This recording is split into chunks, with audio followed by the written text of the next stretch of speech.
ധർമ്മസ്ഥലയിൽ ഇനിയും അറസ്റ്റ് നടക്കാൻ സാധ്യതയുണ്ടോ? അങ്ങനെയാണെങ്കിൽ ആരൊക്കെ അറസ്റ്റിലാവും? ഒരു വളരെ പ്രധാനപ്പെട്ട ചോദ്യമാണ്. പക്ഷേ ഇതിനു മുമ്പ് പറയേണ്ട ഒരു കാര്യം, ഇപ്പോൾ അറസ്റ്റിലായിരിക്കുന്ന ശുചീകരണ തൊഴിലാളി എന്ന് പറഞ്ഞിരുന്ന ആൾ, അയാൾ ശുചീകരണ തൊഴിലാളിയാണെന്ന് പറയുന്നത് തെറ്റാണ്. അയാൾ ക്ഷേത്രത്തിൻ്റെ ഭാഗമായി സമീപത്തോട് ഒഴുകുന്ന നേത്രാവതി നദിയുടെ കര ഉൾപ്പെടെയുള്ള പ്രദേശങ്ങൾ ശുചീകരണം നടത്താൻ കോൺട്രാക്റ്റ് എടുത്തിരുന്ന ആളാണ്, കോൺട്രാക്ടറാണ്. അതാണ് മനഃപൂർവ്വം ശുചീകരണ തൊഴിലാളി. അമ്പലത്തിലെ തൊഴിലാളി എന്ന് പറയുമ്പോൾ അയാൾക്കകത്തെ കാര്യങ്ങളൊക്കെ അറിയാമല്ലോ. അതെ, എന്ന് പറയാൻ വേണ്ടിയിട്ടാണ് കരാറുകാരനെ തൊഴിലാളിയാക്കിയത്. അയാളുടെ പേര് ചെന്നയ്യ എന്നാണ്. ചിന്നയ്യ എന്ന് പറയുന്നുണ്ട്, പക്ഷേ ചെന്നയ്യ എന്നാണ് ഞാൻ മനസ്സിലാക്കിയത്. ഭീമ എന്ന് വിളിക്കും. പിന്നെ അയാൾ ദളിത് വിഭാഗത്തിൽപ്പെട്ട ആളാണ്. പക്ഷെ മതം മാറി തോമസ് എന്ന പേര് സ്വീകരിച്ചിട്ടുണ്ട് എന്ന് ഒരു വാർത്തയുണ്ട്. അതിൻ്റെ കൺഫർമേഷൻ വരണം. ഏതായാലും ഇപ്പോൾ പറഞ്ഞു കേൾക്കുന്നത് അങ്ങനെയാണ്. അത് പോലീസ് പറയട്ടെ. ഏതായാലും അയാൾ ഈ പറയുന്നത് പോലെ ചില ആളുകളുടെ കയ്യിലെ കളിപ്പാവയായി മാറി, ഒരു വലിയ ഗൂഢാലോചനയുടെ കുന്തമുനയായി അയാൾ മാറി. ഇപ്പോൾ അയാളുടെ ഒരു വെളിപ്പെടുത്തൽ വന്നിരിക്കുന്നു. അയാൾക്ക് 5 ലക്ഷം രൂപയാണ് ഇത് പറയുന്നതിന് ഓഫർ ചെയ്തിരുന്നത്. അതിൽ 2 ലക്ഷം രൂപ കിട്ടി, 3 ലക്ഷം രൂപ കിട്ടാനുണ്ട്. ഇത് ഓഫർ ചെയ്തിരുന്നത് മഹേഷ് ഷെട്ടി തിമ്മറോണി. ഇതാണ് ഇതിൻ്റെ പശ്ചാത്തലം. പിന്നെ നമ്മൾ മനസ്സിലാക്കുന്നത്, ഇന്ന് രാവിലെ അറസ്റ്റ് ചെയ്തു എന്ന് പറയുന്നുണ്ടെങ്കിൽ പോലും ഇന്നലെ മുതൽ അയാൾ പ്രത്യേക അന്വേഷണ സംഘത്തിൻ്റെ കസ്റ്റഡിയിലായിരുന്നു. ഇയാൾ പറഞ്ഞ എല്ലാ സ്ഥലങ്ങളും 17 പോയിൻ്റ്, പിന്നെ 2 പോയിൻ്റ് എയും ബിയും, അങ്ങനെ 19 സ്ഥലങ്ങളിൽ കുഴിച്ചതിന് ശേഷം ഇയാൾ പറഞ്ഞത് മുഴുവൻ കളവാണെന്ന് ബോധ്യപ്പെട്ടു. ഇപ്പോഴും ചില ആളുകൾ ഇയാൾ അറസ്റ്റിലായതെന്നുള്ള വാർത്ത കൊടുത്തതിന് തൊട്ട് താഴെ എപ്പം വന്ന അസ്ഥികൂടമൊന്നും കിട്ടിയില്ലടേ. 2 കുഴിയിൽ നിന്ന് 2-3 എല്ലും കഷ്ണം കിട്ടി. പിന്നെ ഒരു അസ്ഥികൂടമല്ല, ഏതാണ്ട് ദ്രവിച്ചൊരു അസ്ഥികൂടം കിട്ടി. അത് മണ്ണിനടിയിലെല്ലാം, മണ്ണിന് പുറത്താണ്, കാടിനുള്ളിൽ നിന്നാണ്. അത് സമീപകാലത്ത് സൂയിസൈഡ് ചെയ്ത ഒരാളുടെയാണ്. കിട്ടിയ എല്ലും കഷ്ണങ്ങൾ ആരുടെയായിരുന്നു? പുരുഷൻ്റെ ആയിരുന്നു. അത് രണ്ടും ഒരാളുടെ തന്നെയായിരുന്നു 2 സ്ഥലത്ത് കിട്ടിയത്. ഇതാണ് കിട്ടിയത്. അല്ലാതെ അവിടുന്ന് എല്ലും പല്ലും നഖവും ഒന്നും കിട്ടിയിട്ടില്ല. ഇയാളിനി കൊണ്ടുവന്ന് ഹാജരാക്കിയ തലയോട്ടി ആരുടേതാണെന്ന് പരിശോധിക്കേണ്ടതുണ്ട്. അപ്പോൾ ഇന്നലെ മുതൽ അയാൾ കസ്റ്റഡിയിലായിരുന്നു. അയാളെ ഇന്നലെ മുതൽ പ്രത്യേക അന്വേഷണ സംഘം ദയാമ മൊഹന്തി എന്ന് പറയുന്ന 2 മുതിർന്ന IAS ഓഫീസർമാരുടെ നേതൃത്വത്തിൽ ചോദ്യം ചെയ്ത് രാത്രി മുതൽ ചോദ്യം ചെയ്ത് പുലർച്ചെ 5:30 മണിക്കാണ് ഇയാളുടെ അറസ്റ്റ് സ്ഥിരീകരിച്ചത്. നമുക്ക് കിട്ടുന്നത് പറഞ്ഞാൽ ഇന്ന് പുലർച്ചെ 5:30 മണിക്ക് ഇയാളെ അറസ്റ്റ് ചെയ്തു. രാത്രി മുഴുവൻ ചോദ്യം ചെയ്തപ്പോൾ ഇയാൾ വലിയൊരു ഗൂഢാലോചനയുടെ ഭാഗമാണെന്ന് 100% ബോധ്യപ്പെട്ടതിന് ശേഷമാണ് കർണാടക പോലീസിൻ്റെ പ്രത്യേക അന്വേഷണ സംഘം അറസ്റ്റ് ചെയ്തത്. ഇവിടെ ചില ആളുകൾ BJP ഭരിക്കുമ്പോൾ ഇങ്ങനെയൊക്കെ വരും. കർണാടക ഭരിക്കുന്നത് BJP അല്ല, കർണാടക ഭരിക്കുന്നത് കോൺഗ്രസ്സാണ്. കോൺഗ്രസ് സർക്കാരിന് ഈ ചില സത്യങ്ങൾ പുറത്തോട്ട് വന്നാൽ ഒരു സർക്കാരിനും അത് മൂടി വെക്കാൻ കഴിയില്ല. കർണാടകയിൽ ധർമ്മസ്ഥല ക്ഷേത്രവുമായി ബന്ധപ്പെട്ട് വന്ന അലിഗേഷൻസ് മുഴുവൻ വ്യാജമാണെന്ന് മണ്ണ് കുഴിച്ചെടുക്കുമ്പോൾ അറിയാമല്ലോ.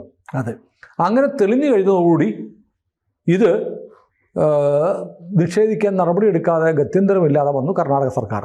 ഇനി നമുക്ക് നോക്കേണ്ടത് ഇതിൻ്റെ ഗൂഢാലോചന എങ്ങനെയായിരുന്നു, ആരൊക്കെയായിരുന്നു പ്രധാന പങ്ക് വഹിച്ചവർ. നമ്മൾ മഹേഷ് ഷെട്ടി തിമ്മറോഡിയെക്കുറിച്ച് നമ്മൾ പല പ്രാവശ്യം പറഞ്ഞു. അയാൾ പഴയൊരു അവിടുത്തെ ഒരു സംഘപരിവാർ ബന്ധമുള്ള സംഘടനയുടെ പ്രവർത്തകനായിരുന്നു. അയാളെ പിന്നീട് അതിൽ നിന്ന് പുറത്താക്കാനുള്ള കാരണം, അയാൾ ചില റിയൽ എസ്റ്റേറ്റ് ഇടപാടുകൾ നടത്തി ഈ ക്ഷേത്രത്തിൻ്റെ ചില വികസന പ്രവർത്തനവുമായി ബന്ധപ്പെട്ട് ഭൂമി വലിയ തോതിൽ കച്ചവടം നടത്താനുള്ള ഏർപ്പാടൊക്കെ നടത്തി. ക്ഷേത്രം അറിയാതെ ക്ഷേത്രത്തിൻ്റെ പേരിൽ ഇയാളുടെ ഒരു ഹിന്ദു സംഘടനാ പ്രവർത്തകൻ എന്നുള്ള ക്ലൗട്ട് ഉപയോഗിച്ച് ഇയാൾ നടത്തി. അവസാനം ക്ഷേത്രം പറഞ്ഞു അങ്ങനെ ഇടപാടേ ഇല്ല എന്ന് പറഞ്ഞതോടുകൂടി ഇയാൾക്ക് കോടികൾ ലഭിക്കുമായിരുന്ന ഇടപാട് നഷ്ടപ്പെട്ടു. അതോടുകൂടി ഇയാൾ ക്ഷേത്രത്തിനെതിരായി. ഈ പറയുന്ന ചെന്നയ്യ അഥവാ ഭീമ അഥവാ തോമസ് ആണെന്ന് പറയപ്പെടുന്ന ഇയാൾ, ഈ ശുചീകരണ കരാറുകാരൻ, കഴിഞ്ഞ 10 വർഷമായിട്ട് ഇവിടെ ഇല്ല, തമിഴ്നാട്ടിലായിരുന്നു. തമിഴ്നാട്ടിൽ ധർമ്മസ്ഥല ക്ഷേത്രത്തിൻ്റെ ഒരു പ്രധാന ശത്രുവായ പഴയ മംഗലാപുരം കളക്ടർ ശശികാന്ത് സെന്തിൽ IAS, അയാൾ രാജിവെച്ച് കോൺഗ്രസ്സിൽ ചേർന്നു. രാജിവെച്ചത് പൗരത്വ ഭേദഗതി നിയമത്തെ ചോദ്യം ചെയ്താണ്. അയാളിപ്പോൾ തമിഴ്നാട് തിരുവള്ളൂർ ജില്ലയിലെ ലോക്സഭാ മണ്ഡലത്തിലെ MP ആണ്, കോൺഗ്രസിൻ്റെ. അവിടെ ആയിരുന്നു ചെന്നയ്യ ഉണ്ടായിരുന്നത്. അതായത് ശശികാന്ത് സെന്തിൽ എന്ന് പറയുന്ന ധർമ്മസ്ഥലയുടെ ശത്രുവായിരുന്ന അവിടെ അക്കാലത്ത് പോപ്പുലർ ഫ്രണ്ടും SDP ആയിട്ടൊക്കെ വളരെ അടുത്ത ബന്ധം ഉണ്ടാവുകയും ക്ഷേത്രവും ഹിന്ദു സംഘടനകളുമായിട്ട് വലിയ ഉടക്കുണ്ടാക്കുകയും ചെയ്തിരുന്ന കളക്ടറായിരുന്നു ഇയാൾ, ഈ ശശികാന്ത് സെന്തിൽ. അയാളും ഒരു മതം മാറിയ ക്രിസ്ത്യാനിയാണ് എന്നാണ് പറയപ്പെടുന്നത്. അപ്പോൾ അവിടെ ആ തിരുവള്ളൂർ ലോക്സഭാ മണ്ഡലത്തിലായിരുന്നു ഈ ചെന്നയ്യ താമസിച്ചിരുന്നത്. ഇയാളെ കണ്ടെത്തി കൊണ്ടുവരുന്നത് മഹേഷ് ഷെഡ്ഡി തിമ്മറോഡി വഴിയാണ്. ഒപ്പം പ്രവർത്തിച്ചത് ഗിരീഷ് മട്ടന്നൂർ എന്ന് പറയുന്ന ഒരാൾ. മട്ടന്നൂരല്ല, ഗിരീഷ് മട്ടന്നവർ. ഗിരീഷ് മട്ടന്നവർ പഴയ ഒരു പോലീസ് ഓഫീസറായിരുന്നു, SI ആയിരുന്നു.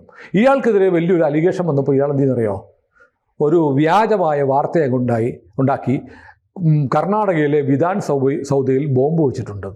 വിധാൻ സൗദ എന്ന് പറയുന്ന കർണാടകയിലെ നിയമസഭാ മന്ദിരമാണ്. അങ്ങനെ ബോംബ് ഭീഷണി ഉണ്ടായി. അതേക്കുറിച്ച് അന്വേഷണം നടത്തി കഴിഞ്ഞപ്പോഴത്തേക്ക് ഈ ബോംബ് ഭീഷണിക്ക് പിന്നിൽ ഗിരീഷ് മട്ടന്നവറാണെന്ന് കണ്ടെത്തി. അയാൾക്ക് ജോലിയിൽ നിന്ന് പിരിച്ചുവിട്ടു, ജയിൽവാസം അനുഭവിച്ചിട്ടുണ്ട്. അങ്ങനെ മുൻ SI ഗിരീഷ് മട്ടന്നവർ. പിന്നെയുള്ളത് ജയന്ത് T എന്ന് പറയുന്ന ആളും മലയാളിയാണ്. അതായത് നമ്മുടെ കാസർഗോഡ് അടക്കമുള്ള സ്ഥലത്ത് നിന്ന് ഒരുപാട് ആളുകൾ കർണാടകയുടെ ഈ ധർമ്മസ്ഥലയുമായി ബന്ധപ്പെട്ട് ബൽത്തങ്ങാടി അടക്കമുള്ള സ്ഥലങ്ങളിൽ താമസിക്കുന്നുണ്ട്. പലരും ഈ പറഞ്ഞ പോലെ കുടിയേറ്റക്കാരാണ്. പ്രത്യേകിച്ച് ക്രൈസ്തവരുണ്ട്, ഒരുപാട് മുസ്ലിം സമുദായത്തിൽപ്പെട്ടവരുണ്ട്, ഹിന്ദുക്കൾ വളരെ കുറവാണ്, അപൂർവം ചില ഹിന്ദുക്കളുണ്ട്. അങ്ങനെ അവിടെ കുടിയേറിയ ആളാണ് ജയന്ത് T. ജയന്ത് T ആണ് കേരളത്തിൽ നിന്ന് മാധ്യമങ്ങൾ എത്തിയപ്പോൾ ഞാനിവിടെ വർഷങ്ങളായി താമസിക്കുന്നതാണ്, ഇവിടെ വലിയ ഭീകരാവസ്ഥയാണ് എന്ന് പറഞ്ഞ് നിരന്തരം മലയാളത്തിൽ ചാനലുകളുടെ കാര്യങ്ങൾ പറഞ്ഞത്. ഇയാളെ കാണാൻ കന്നഡ മാധ്യമങ്ങൾ വരുമ്പോൾ അയാൾ പറയും ഞാൻ കന്നഡികയാണ്, ഞാൻ കന്നഡക്കാരൻ, എനിക്കറിയാം ഞാനിവിടെ ജനിച്ചു വളർന്നതാണ് എന്ന് പറഞ്ഞ് അവിടെയും പറയും. ഈ ജയന്ത് Tയും ഗിരീഷ് മട്ടന്നവരുമാണ് ഇതിലെ രണ്ടാമത്തെ നിരയിൽ വരുന്ന ഗൂഢാലോചനക്കാർ. ഗിരീഷ് മട്ടന്നവർ ഇപ്പോൾ തന്നെ അറസ്റ്റിലാണ് എന്നൊരു വിവരമുണ്ട്, കൺഫേംഡ് അല്ല. മറ്റൊന്നുള്ളത് സുജാത ഉപാധ്യായ. മാധ്യമങ്ങൾ പറഞ്ഞ് സുജാത ഭട്ട് എന്നാണ്. സുജാതയുടെ കാര്യം നമ്മൾ ഒരാഴ്ചയായിട്ട് പറഞ്ഞു. ഇപ്പോൾ ഏഷ്യാനെറ്റിനെ പോലെയുള്ള കേരളത്തിലെ വമ്പൻ മാധ്യമങ്ങൾ ഇന്നാണ് സുജാതയുടെ കഥ പറയുന്നത്. സുജാത, പക്ഷേ സുജാതയുടെ മകളുടെ കഥ ഇവർ നേരത്തെ പറഞ്ഞിരുന്നു. അനന്യ ഭട്ട് എന്ന് പറയുന്ന പെൺകുട്ടി അവിടെ കസ്തൂർബ മെഡിക്കൽ കോളേജിൽ പഠിച്ചിരുന്നു. അവളെ കാണാതായി, ക്ഷേത്രത്തിൽ വെച്ച് ആ ക്ഷേത്രാധികാരികൾ തട്ടിക്കൊണ്ടുപോയി ബലാത്സംഗം ചെയ്തു എന്ന് പറയുന്നതാണ്. SIT പ്രത്യേക അന്വേഷണ സംഘം പോലീസ് അന്വേഷിച്ചപ്പോൾ കസ്തൂർബ മെഡിക്കൽ കോളേജിൽ അങ്ങനെ അനന്യ എന്നൊരു കുട്ടി ഉണ്ടായിരുന്നില്ല, പഠിച്ചിട്ടില്ല. മറ്റൊരു മെഡിക്കൽ കോളേജ് അവിടെയും പഠിച്ചിട്ടില്ല. ആരും തട്ടിക്കൊണ്ട് പോയിട്ട് ഉണ്ടെങ്കിലല്ലേ പഠിക്കുന്നുള്ളൂ. ഈ കുട്ടിയുടെ ഫോട്ടോയോ SSLC പ്രീഡിഗ്രി +2 സർട്ടിഫിക്കറ്റുകൾ ചോദിച്ചപ്പോൾ ഈ സുജാത ഉപാധ്യായ പറഞ്ഞു. സുജാത ഭട്ടെന്ന് ഇവർ പറയുന്നത്, സുജാത ഭട്ടെന്നല്ല, ഒരു ഉപാധ്യായ. ഭട്ടെന്നുള്ളത് ജൈനന്മാരോട് ദേഷ്യം ഉണ്ടാക്കാൻ വേണ്ടിയിട്ട് ഒരു സ്പ്ലിറ്റ്, ജാതി സ്പ്ലിറ്റ് ഉണ്ടാക്കാൻ വേണ്ടിയിട്ട് അവർ ഭട്ടെന്നുള്ള പേരെടുത്തതാണ്. അപ്പോൾ ഇവരുടെ സർട്ടിഫിക്കറ്റുകളൊക്കെ, മകളുടെ സർട്ടിഫിക്കറ്റും ഫോട്ടോയൊക്കെ വീടിന് തീ പിടിച്ചപ്പോൾ കത്തിപ്പോയെന്ന് പറയുന്നു. ഇവർ 10-22 വർഷമായിട്ട് ഇവരുടെ വേറെ റോബോട്ട്സ് അറിയത്തില്ല. കുടുംബം പറയുന്നത് ഇവിടെ എവിടെയോ പോയി നക്സലൈറ്റായി എന്നാണ് പറയുന്നത്. നക്സലൈറ്റായി ആരുടെയോ കൂടെ ലിവിങ് ടൂർ ഇറക്കിയായിരുന്നു, ഞങ്ങൾക്കൊരു വിവരവും ഇല്ല എന്ന് കുടുംബം പറഞ്ഞിരുന്നു. അതുകൊണ്ട് തന്നെ ഇവർക്ക് വളരെ എളുപ്പമാണ്. എനിക്ക് ഈ 10-22 വർഷത്തെ ഒരു ഗ്യാപ്പ് ഉള്ളപ്പോൾ ഒരു മകളുണ്ടായിരുന്നു എന്ന് പറയാൻ എളുപ്പമാണ്. അതെ, കണ്ടിട്ടില്ലല്ലോ ആരും. അങ്ങനെ ഈ സുജാത ഉപാധ്യായ എന്ന് പറയുന്ന സുജാത ഭട്ട് എന്ന് പറയുന്ന ആൾ അനന്യ ഭട്ട് എന്നൊരു മകളുണ്ടെന്ന് വ്യാജകഥ പറഞ്ഞു. അത് കേരളത്തിൽ ഉൾപ്പെടെ വലിയ തോതിൽ ആഘോഷിച്ചു. പക്ഷേ അന്വേഷണം തെളിഞ്ഞു അങ്ങനൊരു മകളില്ല എന്ന് പറഞ്ഞു. ഇന്നലെ സുജാത ഉപാധ്യായ പറഞ്ഞു ഞാനൊന്നും ചെയ്തിട്ടില്ല, എനിക്ക് മകളൊന്നുമില്ല, ഞാൻ ഇവരെല്ലാം പറഞ്ഞിട്ട് ഞാൻ ചെയ്തതാണ്. എൻ്റെ കുടുംബത്തിൻ്റെ ഒരു പ്രോപ്പർട്ടി ഉണ്ടായിരുന്നു, അത് ഞാൻ ഇവിടെ ഇല്ലാതിരുന്നുകൊണ്ട് നഷ്ടപ്പെട്ടു പോയി. നഷ്ടപ്പെട്ടില്ല, വീട്ടുകാർ അമ്പലത്തിന് കൊടുത്തു. അപ്പോൾ ഞാനൊരു ഡിസ്പ്യൂട്ടുമായിട്ട് വന്നപ്പോൾ എൻ്റെ മകളും കൂടെ പറഞ്ഞാൽ എനിക്ക് 2 പോർഷൻ അതിൽ കിട്ടും, കോടികൾ കിട്ടും എന്ന് പറഞ്ഞ് ഇവരെന്നെ കൊണ്ട് പറയിപ്പിച്ചതാണ്. ഇവർ CBI ജീവനക്കാരി എന്നൊക്കെയാണ് പറഞ്ഞിരുന്നത്. അങ്ങനെ ജീവനക്കാരി ഇന്ത്യയിൽ CBI ജോലി ചെയ്തിട്ടില്ല. അപ്പോൾ അത് സുജാത ഭട്ടും സ്വാഭാവികമായിട്ടും ഈ കേസിൽ പ്രതിയാകും. പിന്നെയുള്ള ഒരാൾ മനാഫാണ്. മനാഫിനെ അറിയാമല്ലോ, പാവപ്പെട്ട അർജുനെ ഒരു ലോറിയും കൊടുത്ത് വിട്ട് ആ ലോറി ശിരൂർ ഗംഗാവാലി നദിയിൽ പോയി മണ്ണിനടിയിലാണ്. ഇവന് മുഴുവൻ മണ്ണിനടിയിലെ കഴിയാണ് ഒരു വർഷം. ധർമ്മസ്ഥലയിലും മണ്ണിനടിയിലാണ്. ഇവൻ്റെ എന്തോ സാധനം, പ്രധാനപ്പെട്ട സാധനം മണ്ണിനടിയിൽ പോയിട്ട്, അപ്പം പുഴയിൽ തിരയാൻ സമ്മതിക്കാതെ മണ്ണിനടിയിലുണ്ടെന്ന് പറഞ്ഞ് കർണാടകയിലെ അന്വേഷണ സംഘത്തെ പോലീസിനെയൊക്കെ വഴിതെറ്റിച്ച ഒരു റാസ്കലാണ് ഈ മനാഫ്. ഇവൻ അതിനുശേഷം ഈ കുടുംബത്തിന് എതിരെ നിലപാടെടുത്തു. അവസാനം കുടുംബം ഇവനെ തള്ളിപ്പറഞ്ഞു. ഓർക്കുന്നില്ലേ? അതെ അതെ. ഞാൻ ഈ കുട്ടികളെ ഞാൻ വളർത്തും എന്നൊക്കെ പറഞ്ഞ് ഇവൻ അങ്ങോട്ട് രക്ഷകർത്താവുമായിരുന്നു. അതിനുശേഷം ഇവൻ വന്നിട്ട് അവിടെ പൊങ്ങുന്നു. മനാഫ് പൊങ്ങിയിട്ട് അവനറിയാം, ഇത് അവൻ എന്തറിയാമെന്ന്. അവരാര്? കേരളത്തിൽ കോഴിക്കോട് താമസിക്കുന്ന മനാഫിന് എന്ത് കാര്യം? നമ്മളൊരു വീഡിയോ ചെയ്തു, നമ്മൾ പല വീഡിയോ ചെയ്തു. നമ്മൾ ആദ്യം ചെയ്ത വീഡിയോ എന്ന് പറയുന്നത് ഈ ധർമ്മസ്ഥലയിലെ വിവാദം എന്താണെന്ന് പറയുന്നൊരു വീഡിയോ, ആസ് ഇറ്റ് ഈസ് വിവാദം മാത്രം പറഞ്ഞു ചെയ്തു. അതിനുശേഷം അത് നമ്മൾ അവരെ സപ്പോർട്ട് ചെയ്യാനല്ല, എന്താണ് ധർമ്മസ്ഥല വിവാദം, അപ്പോൾ നമുക്കൊന്നും അറിയില്ല. ആ വിവാദം ഇതാണെന്ന് പറഞ്ഞ് വീഡിയോ ചെയ്തു. അതിനുശേഷമാണ് നമ്മൾ അന്വേഷണം ആരംഭിക്കുന്നത്. അതിനുശേഷം നമ്മൾ ചെയ്ത എല്ലാ വീഡിയോയും ഈ വിവാദം വ്യാജമാണ് എന്ന് തെളിയിക്കുന്നതായിരുന്നു അല്ലേ? അതെ. അതിൻ്റെ തെളിവുകളെല്ലാം ഓരോ ദിവസവും നമ്മൾ ധർമ്മസ്ഥലയുമായി ബന്ധപ്പെട്ട് നമുക്കവിടെ കോൺടാക്ട് പോയിന്റുകളുണ്ട്, അവിടുന്ന് തെളിവുകൾ കിട്ടാനുള്ള മാർഗ്ഗമുണ്ട്. അങ്ങനെയാണ് നമ്മൾ വളരെ ഫലപ്രദമായി ഇത് ചെയ്തുകൊണ്ടിരുന്നത്. അപ്പോൾ അതിനുശേഷം നമ്മൾ എന്ത് ചെയ്തു? നമ്മളെ സംബന്ധിച്ച് നമുക്ക് വലിയ സന്തോഷമുണ്ട്. കാരണം രാഹുൽ മാങ്കൂട്ടത്തിൻ്റെ ഇഷ്യൂ ആദ്യം റൈസ് ചെയ്ത് ഈ സാമൂഹ്യ മാധ്യമങ്ങളിൽ ഏഷ്യാനെറ്റിൻ്റെ ഉൾപ്പെടെ പടികെട്ടത് നമ്മളാണ് അല്ലേ? അതെ. പക്ഷേ രാഹുൽ നമ്മൾ പറഞ്ഞ പോലെ നമ്മൾ പറഞ്ഞു അതേപടി അക്ഷരപ്രതി ഗർഭചിത്രം വരെ ഉണ്ടെന്ന് ഓഡിയോ സന്ദേശം പുറത്തു വന്നു. നമ്മൾ ആ വീഡിയോ പിൻവലിക്കാനും പോയില്ല. നമ്മളെ വല്ലാതെ ആക്ഷേപിച്ചു. എനിക്കൊക്കെ വ്യക്തിപരമായ ആക്ഷേപം വന്നിട്ടുണ്ട്. എനിക്ക് എന്നെ പേഴ്സണലി ചീത്ത വിളിച്ചവരുണ്ട്, എനിക്ക് ചെറിയ മെസ്സേജുകൾ അയച്ചത് നമ്മൾ മൈൻഡ് ചെയ്തില്ല. കാരണം നമുക്കറിയാം അങ്ങനെ ഒരു സംഭവം ഉണ്ടെന്നറിയായിരുന്നു. അത് ഇന്നല്ലെങ്കിൽ നാളെ വരുന്നുണ്ടാണ്.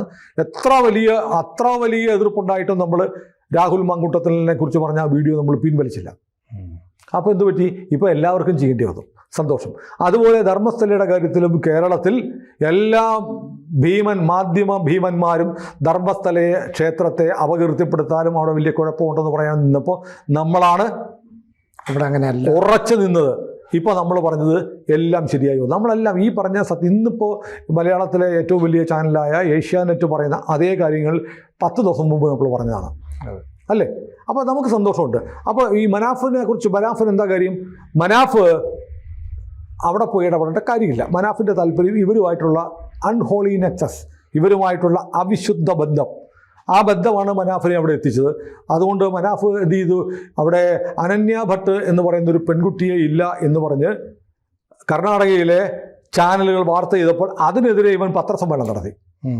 ഉണ്ട്, എൻ്റെ കയ്യിൽ ഫോട്ടോ ഉണ്ട് എന്ന് പറഞ്ഞു ഒരു ഫോട്ടോ കാണിച്ചു. ആ ഫോട്ടോ വാസന്തി എന്ന് പറയുന്ന ഒരു സ്ത്രീയുടെയാണ്. വർഷങ്ങൾക്ക് മുമ്പ് മരിച്ച, ഇപ്പോൾ ബന്ധുക്കളാരും ഇല്ലാത്തൊരു സ്ത്രീയുടേതാണെന്നുകൂടെ വ്യക്തമാക്കപ്പെട്ടു. അപ്പോൾ ഏറ്റവും കൂടുതൽ വ്യാജ പ്രചാരണം നടത്തിയവരിൽ ഒരാൾ മനാഫാണ്. അപ്പോൾ കർണാടക പോലീസിൻ്റെ വണ്ടി ഇനി ഓടി വരാൻ പോകുന്നത് കോഴിക്കോട്ടേക്കാണ്. മലയാളി ഏറ്റവും കൂടുതൽ ആഗ്രഹിക്കുന്നത് മനാഫ് എന്ന് പറയുന്ന ഈ നന്മ മരം ചമഞ്ഞ് നടക്കുന്ന കൃത്യമായ ഹിഡൻ അജണ്ടയുള്ള സാമൂഹ്യ വിരുദ്ധനായ ഇവൻ്റെ അറസ്റ്റാണ് ഇനി നമ്മൾ പ്രതീക്ഷിക്കുന്നത്. അത് ഏത് നിമിഷവും സംഭവിക്കാം. അതോടൊപ്പം തന്നെ മറ്റൊരാളുകൂടെയുണ്ട്. അയാളുടെ പേര് സമീർ MD എന്നാണ്. നോക്കണം, ഒരു ക്ഷേത്രത്തെ സംരക്ഷിക്കാൻ വേണ്ടിയിട്ട് വന്നിരിക്കുന്ന ആളുകൾ മനാഫ്, സമീർ, ക്രിപ്റ്റോ ക്രിസ്ത്യനായ ശശികാന്ത് സെന്തിൽ, എന്തൊരു സ്നേഹമാണ് ധർമ്മസ്ഥല ക്ഷേത്രത്തോട്. ഈ സമീർ MDയുടെ ഒരു ചാനലുണ്ട്, ദൂത എന്ന് പറയുന്ന യൂട്യൂബ് ചാനൽ. അവരാണ് നിരന്തരം ഇങ്ങനെ വാർത്തകൾ ചെയ്ത് ഇത് വലിയ വിവാദമാക്കി മാറ്റിയത്. പിന്നെ മറ്റൊന്നുണ്ട്, അൽ ജസീറയെ നമ്മൾ മറക്കാൻ പാടില്ല, അൽ ജസീറ. അപ്പോൾ ഈ സമീർ MDയെ ഇപ്പോൾ അറസ്റ്റ് ചെയ്യുന്നുള്ള ഭീഷണി വന്നിട്ട് സമീർ MD ഇപ്പോൾ ഒളിവിലാണ്. മുൻകൂർ ജാമ്യത്തിന് ശ്രമിക്കുന്നുണ്ട് എന്ന് മനസ്സിലാക്കുന്നു. ഇതാണ് ധർമ്മസ്ഥലയിൽ നടന്നത്. അപ്പോൾ ധർമ്മസ്ഥലയിലെ കാര്യങ്ങൾ ഏതാണ്ട് ക്ലീൻ ആയി. ഇനിയിപ്പം ഇവർ ചിലരൊക്കെ ചോദിക്കുന്നുണ്ട്, അങ്ങനെയാണെങ്കിൽ സൗജന്യയ്ക്ക് എന്തു പറ്റി? സൗജന്യ 1986 മറ്റോ അവിടെ ഒരു റേപ്പ് കേസിൽ കൊല്ലപ്പെട്ട പെൺകുട്ടിയെ, അതും ധർമ്മസ്ഥല എന്ന് പറയുന്നൊരു പട്ടണമാണ്, ടൗൺഷിപ്പാണ്. അവിടെ ബലാത്സംഗം നടന്നിട്ടുണ്ടാവും, കൊള്ള നടന്നിട്ടുണ്ടാവും, തട്ടിക്കൊണ്ടുപോകലുണ്ടാവാം. അതും ക്ഷേത്രവുമായിട്ട് എന്താ ബന്ധം? ഗുരുവായൂർ അല്ലേ, ഒരു മുനിസിപ്പാലിറ്റി. ഗുരുവായൂർ എന്തെങ്കിലും നടന്നാൽ ഗുരുവായൂർ അമ്പലത്തിൻ്റെ മേൽശാന്തിയും തന്ത്രിയും സമാധാനം പറയണോ? ഗുരുവായൂർ എന്തെങ്കിലും നടന്നാൽ എന്ത് പറയുന്നത്? നിങ്ങൾ സൗജന്യ കേസ്, വേദവല്ലി, ഇതൊക്കെ അവിടെ ബലാത്സംഗം ചെയ്ത് കൊല്ലപ്പെട്ടു എന്ന് നിങ്ങൾ പറയുന്ന ആളുകളാണ്. അത് അത്തരം കേസുകൾ ഉണ്ടായിരിക്കാം. പിന്നെ ഒരു ആനക്കാരൻ കൊല്ലപ്പെട്ടു, ശരിയായിരിക്കും. കൊലപാതകങ്ങൾ നടക്കാത്ത ഏത് സ്ഥലമുള്ളത്? അതൊക്കെ ഇതുമായി കണക്ട് ചെയ്യുകയാണ്. ഇതൊക്കെ കുഴിച്ചിട്ടൊന്നും കിട്ടുക. എന്നാൽ പിന്നെ അത് പറ എന്ന ലൈനാണ്.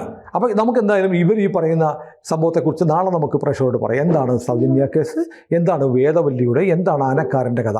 അത് എത്രയോ വർഷങ്ങൾക്ക് മുമ്പ് ഈ ശുചീകരണ കരാറുകാരൻ ഈ അയാൾ പറയുന്ന 1995 മുതൽ എന്നല്ലേ പറയുന്നത്, ആ പീരീഡിന് മുമ്പുള്ള ചില കേസുകളാണ് ഈ പറഞ്ഞുകൊണ്ടിരുന്നത്. ഏതായാലും ഇതിൻ്റെ സത്യം പുറത്തു വന്നു. ഇനിയിപ്പോൾ വേണ്ടത് ഈ ഒരു പരിപാവനമായ ഒരു ക്ഷേത്രത്തെ നശിപ്പിക്കാൻ വേണ്ടി ഗൂഢാലോചന നടത്തിയ ആളുകളെ പുറത്തേക്ക് കൊണ്ടുവരികയാണ്. ഈ ചെന്നയ്യ എന്ന് പറയുന്ന ഇയാളെ ആരാണ് മതം മാറിയെങ്കിൽ മതം മാറ്റിയത്? അവിടെ ചില മതം മാറ്റ ലോബികൾക്ക് അവിടെ ചില താല്പര്യങ്ങളുള്ളത് ഇതിനു മുമ്പ് വന്നിട്ടുണ്ട്. അത് സംബന്ധിച്ച് നമ്മൾ വേറൊരു വീഡിയോ ചെയ്യും. അവിടെ ഏത് മതത്തിൽപ്പെട്ട ആളുകൾക്കാണ് അവിടെ മതം മാറ്റ താല്പര്യം ഉണ്ടായിരുന്നത്. ഇപ്പോൾ അമൃതാനന്ദമയി ദേവിയെക്കുറിച്ച്, അമ്മയെക്കുറിച്ച് ഒരുപാട് ആക്ഷേപം പറയുന്നു. എന്താ കാര്യം എന്നറിയോ? വളരെ സിമ്പിളാണ്. അമ്മയുടെ പ്രവർത്തനങ്ങളില്ലായിരുന്നെങ്കിൽ തീരപ്രദേശത്തെ മുഴുവൻ മതം മാറ്റിക്കൊണ്ട് പോയത്. അമ്മ അവിടെ നിൽക്കുന്നതുകൊണ്ട് അത് നടക്കുന്നില്ല. അതുകൊണ്ട് അമ്മയെ തകർക്കുക എന്ന് പറയുന്ന പോലെ വ്യാജമദ്യം, മയക്കുമരുന്ന്, ഭൂമിയിടപാട്, ബ്ലേഡ് മാഫിയ, മതം മാറ്റ മാഫിയ, ഇവരെ ചെറുക്കുന്ന മഹാദുർഗം പോലെ നിൽക്കുന്നു ധർമ്മസ്ഥല മഞ്ജുനാഥ ക്ഷേത്രവും അതിൻ്റെ സംവിധാനങ്ങളും. അതുകൊണ്ട് ആ സ്ഥാപനത്തെ തകർക്കാൻ നടത്തിയ ഒരു ഗൂഢാലോചനയാണ് ഇപ്പോൾ പൊളിഞ്ഞു വീഴുന്നത്.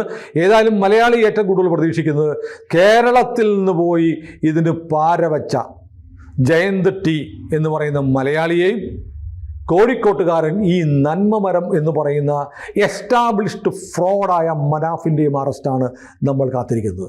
അതിലേക്ക് എത്രയും പെട്ടെന്ന് കർണാടക പോലീസ് നീങ്ങും എന്ന് നമുക്ക് വിവരം ലഭിച്ചിട്ടുണ്ട്. കർണാടക പോലീസിൻ്റെ സംഘം മനാഫിനെ തേടി പുറപ്പെടുന്നു എന്നാണ് ഈ വീഡിയോ ഷൂട്ട് ചെയ്യുമ്പോൾ നമുക്ക് ലഭിക്കുന്ന വിവരം. കൂടുതൽ വാർത്തകളും വിശേഷങ്ങളും നിങ്ങളിലേക്ക് എത്താൻ ABC മലയാളം സബ്സ്ക്രൈബ് ചെയ്യുക, ബെൽ ബട്ടണും അമർത്തുക.